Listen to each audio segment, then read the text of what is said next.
Hamınıza salam, kanalıma yenidən xoş gəlmisiniz. Bugün yenə də mənim o məşhur video silsilələrindən olan imtahanlarla bağlı məsləhətlər videosundan gəlmişəm. Sizin çox saylı istəklərinizlə mənə yazmağınıza əsaslanaraq onu başa düşdüm ki, hamının hal-hazırda bu məsləhətlərə ehtiyacı var. Zaten əsas məqsədim sizə kömək eləməkdir. Bu videolarda sizin şərhlərinizi əsasən başa düşürəm ki, sizə çox kömək olur. Ona görə də mənə çox sevindim. Blok imtahana çox az müddət qalıb. Hamınıza uğurlar arzu edirəm. Həmişə dediyim bir söz var. Əgər hal-hazırda buradasınızsa, bu videonu izləyirsiniz, zaten deməli siz məsuliyyətli insanlarsınız. Və çəkilən əziyyət də heç vaxt yerdə qalmadığı üçün mükəmməl nəticələrinizi gözləyəcəm. Başda qeydlərlə gəlmişəm. Sizə maksimum dərəcədə lazım olan nöqtələri deməyə çalışacağam. Qəbul imtahanına son günlər qaldıqda etməli olduğun 10 şey. Başlayaq birincidən. Birinci qeydlərinizi oxumaqdır. Son 4 gündə, 3 gündə açıb hansısa bir kitabı başdan axıra qədər oxuyub, hansısa mövzunu başdan axıra qədər oxuyub çatdırmaq mümkün deyil. Bununla həm özünüzü yormayın, həm də boş-boşuna özünüzü aldatmayın məncə. Mümkünsüz bir şeydir. Onun üçün də əgər konspekt kimi bir qeydləriniz varsa, dəftəriniz varsa, həmin qeydlərinizi oxuyun. Çünki zaten onlar yazmışsınız, deməli onlar sizin bilmədiyiniz nöqtələrdir və ya da çox vacib nöqtələrdir. Testləri də işləyəndə xatırlayırsınız, mən sizə demişdim ki, bilmədiyiniz testləri həmişə highlightlayın sualları. Çünki bu zamanlarda, hansı ki artıq 3-4 gün qalmış dönəmdə sizin vaxtınız olmayanda məhz həmin sualları işləyin. Yəni bildiyiniz suallar boş-boş vaxt itirmiş olmuş sonda. İkincisi yazmışam ki, buraxılış imtahanından aldığınız balların motivasiyanızı aşağı salmasına icazə verməyin. Aranızda mükəmməl buraxılış imtahanından əminəm ki, bal yığanlar var. Təbriklər. Deməli, onu yazmışsınızsa, bunu da ondan da gözəl yazacaqsınız. Və aranızda biraz bəyənməyən balını və yaxud da aşağı olub motivasiyadan düşənlər varsa, bu 5 gün, 4 gün nə qalıbsa, həmin vaxt ərzində buraxılış imtahanını unudursunuz. Nə olub, artıq bitib. Sizin durub, ay mən niyə onu belə eləmədim deyib düşünmək kimi bir vaxtınız da yoxdur. Nə yazmısınız, heç bir problem yoxdur. Motivasiyadan düşdüm. Demək ki, istədiyim yerə qəbul ola bilməyəcəm və yaxud da pulsuz düşəməyəcəm, istədiyim universitetə daxil olmayacağam. Hər bir kateqoriyada arzusu var da. Bu şeyi düşünmürük. Bunu unuduruq. İlk öncə sizin istədiyim şey buraxılış imtahanını unutmağınızdır. Artıq bloka da fokuslana bilməyəcəksiniz. Blokda sualları yaza-yaza da fikirləşəcəksən ki, aydan sonra buraxılışı pis yazmışam, tamamilə demotivasiya olacaqsan və nə olacaq? Və tamamilə sözünü neçə dəfə işlətdim, üzr hesab eləyin. Özüm də bezdim çünki görürsünüz nə qədər bezmisiniz. Nəysə. Motivasiyadan düşmüş olacaqsın. Özündən narazısan, blok imtahanında onu düzəldə bilərsən. Bu demək deyil, buraxılış yazamam, şurada blokda yazamayacağam. Niyə? 3 dənə Azərbaycan dili, riyaziyyat, ingilis dili deyək ki, məsəl üçün, okey, sənin riyaziyyatın biraz zəifdir. Get coğrafiyanın tarixi yaz doldur. 30-30 yaz, 30-29 yaz, bilmirəm nə yazsan yaz. Amma buraxılışda biraz zəif yazmaq və ya nə etmək sənin zəif olduğun anlamına gəlməz. Oradan yığa bilmədiyin balı üstünə də gəlib blokda da yığarsan. İnan mənə, bu dəqiqə oxuyub özünə inansan. Motivasiya videolarından oldu. You can do this. Nəysə. 3 nədir?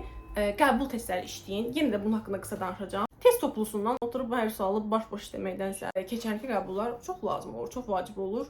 Konkret olaraq imtahan nə tipdə bir şeydir, onu görmüş olursunuz. Sonra mən sizə bir də onu dedim ki, buraxılış imtahan nəticənizi motivasiyadan düşməyə qoymayın. Eyni zamanda işlədiyiniz sınaqlarda da motivasiyanız düşə bilər. Amma bunu icazə verməyin. İndinin özündə belə elə olurdu ki, imtahana az qalmış. Sınağı işləyirsən, bərbad yazırsan, deyirsən ki, oyda, yəni bu hələ mən evdə rahat oturmuşam. Bunu rahat şəkildə saatım yox, limitim yox, rahatam, oturmuşam.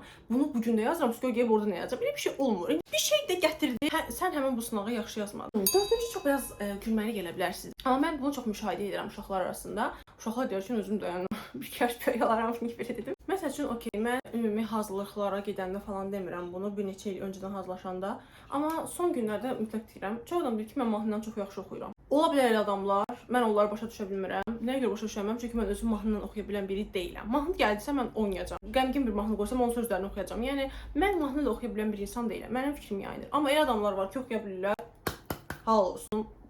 Bacarırlar. Bunu boş danışmıram çünki çox elə adamlar olub, söhbətlər də aparmış hətta onlarla. Bu son günlərdə məsəl üçün diyamadan sınaq işləyirsiniz, test işləyirsiniz, artıq oxunan şeyləriniz qutarıb.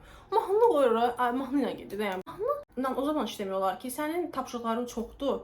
Sən bunları bitirmək istəyirsən, vaxtın zamanın bol olar. Amma artıq son 4 gündə, 3 gündə mahnını qoyun, başlayın testləri quruqlayın eləmə. Nəyə görə?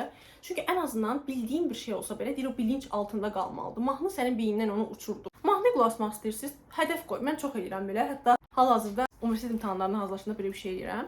Mahnıya qulaq asmaq istəyirəm çünki mahnını çox sevən biriyəm. Fikirləşirəm. Bu çapdıra, bu mövzuya gəlib, bu suala gəlib çatandan sonra mən mahnıya qulaq asacağam. Özümə limit qoyuram ki, hə, buradan bura qədər qutaradım, oxudum. İndi mahnı saat. Ondan sonra yenə davam edir. Bilmirəm bu neçənci məsləhətdir bu. Məncə mahnı 4 idisə, bu da yəqin 5-dir. Yazmışam ki, bura digər variantı da araşdır. Bu nə deməkdir? Başlayaq bunu biraz müzakirə eləyək. Test işləyərkən cavabı tapdım. Cavab C variantıdır. Nə gözəl, nə mükəmməl. Növbəti suala keçmə. Niyə? Çünki digər variantlara bax. Məsələn, coğrafiyanın tarixdə bunu eləmək mümkündür. Ədəbiyyatda da məncə mümkün olar. Cavabını tapmısan C variantıdır. Amma A, B, D və Y-yə də bax. Gör onlar nə idi? Bu sizin bilavasitə təkrarınıza kömək edir. Bu təkrar tarixdən hansı bir sual gəlir. 1405-ci ildə hansı hadisə baş vermiş? Sən bildin ki, C-dəki hadisə baş verib. Amma bir bax. Bax gör, A-dakı başqa bir hadisə yazıb. Təbii ki, o səhv. Deyir ki, filan şey olub. Sonra fikirləş. Hə, yaxşı, bu 1405-də deyil. Amma görürsən bu özü nə vaxt olub? Bunu fikirləşdin, tapdın. B-dəki varianta bax. Bu da vaxt baş verib. Tapa bilmədin. Get kitabda, bax, qabağına yaz, highlightda, qeyd dəftərinə yaz ki, bunu bilmirəm, sabah təzədən oxu. Başa düşdünüz nə məna deyirəm? Yəni C-ni qurğulayıb növbəti suala keçmə deyirəm. Təkrar etmək istəsənsə ən gözəl təkrar budur. Oturub kitabları bir saat oxumaqla deyil. Bu da növbəti bir məsləhət. Tarixə aid bir məsləhət vermək istəyirəm. Çünki tarixi mən həmişə çox yazılar, yadına qalmır. Başa düşürəm ki, uşaqlar mənim də yadına qalmırdı, bütər yadınıza saxlasın. Bir dənə il götürün. 1517. 1517-ci ildə baş vermiş hadisələrin hamısını bir dənə vərəqə götürün yazın. Vərəqin başında yazın. Bunu yazdım. 1508 yazdım. Sonra başlayırsan bir-bir 1508-ci ildə olan hadisələri yazmağa. Nə xatırlayırsanız. Azərbaycan tarixində nələr baş verib həmin 1508-də və ümumi tarixdə 1508-də nələr baş verib. Tarixdən bu məsləhət görürəm, mütləq il atın ortaya, başlayın ağlınıza nə gəlir yazın. Sonra bizə bir də coğrafiya öyrətmək istəyirəm. Çünki ikinci qrup olaraq öz təcrübəmə əsasən deyə bilərəm. Coğrafiyanı necə təkrar edirsiniz? Mən sizə dediklərim bu son 3-4 gündə eləyə biləcəyiniz şeylərdir. Materik seçirsiniz uşaqlar. Materik seçdik. Cənubi Amerika. Xəritəni bilmək coğrafiyada sizə o qədər kömək edir ki, hətta bəzən nəzəriyyəni hansısa bir şeyləri məsələn unutmusunuz da. Dəqiq konkret bu hansı yataqlar, hansı mənbələr, hansı ölkədə yerləşir falan biraz adama qarşılıq gəlirdi. Birisi coğrafiyanı mən həmişə sevə-sevə oxumuşam deyə heç o qədər problemim olmayıb. Məsələn tarix idi, riyaziyyat idi. Bunları o qədər sevmirdim. Yəni oxumaq məcburiyyətində oxuyurdum. Amma coğrafiyanın sözün əsl mənasında indinin özünə belə nəsə bir coğrafiyada bir şey görəndə mənə doğma gəlir. Yəni baxıram, araşdırıram onu. Dünya səyahəti kimi gəlir mənə, bilmirəm.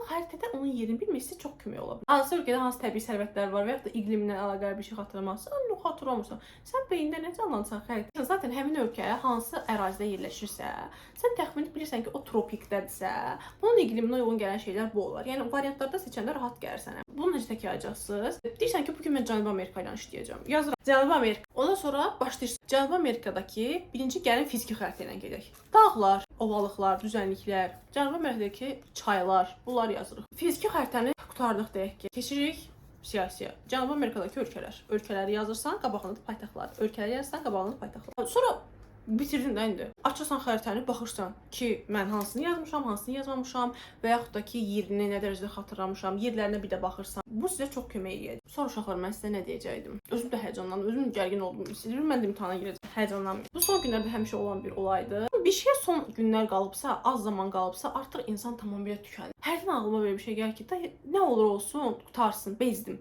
Bunu fikirləşmə. Hardasan burada. Bunu fikirləşmə. Bunu fikirləşmə bilavasitə səni ucuzmağa aparacaq. Elə bir döyüşə hazırlayıram sizi. Bu vaxta qədər oxuduğun oxumusan. Biraz əziyyət çək, 4 gündə artıq oxu.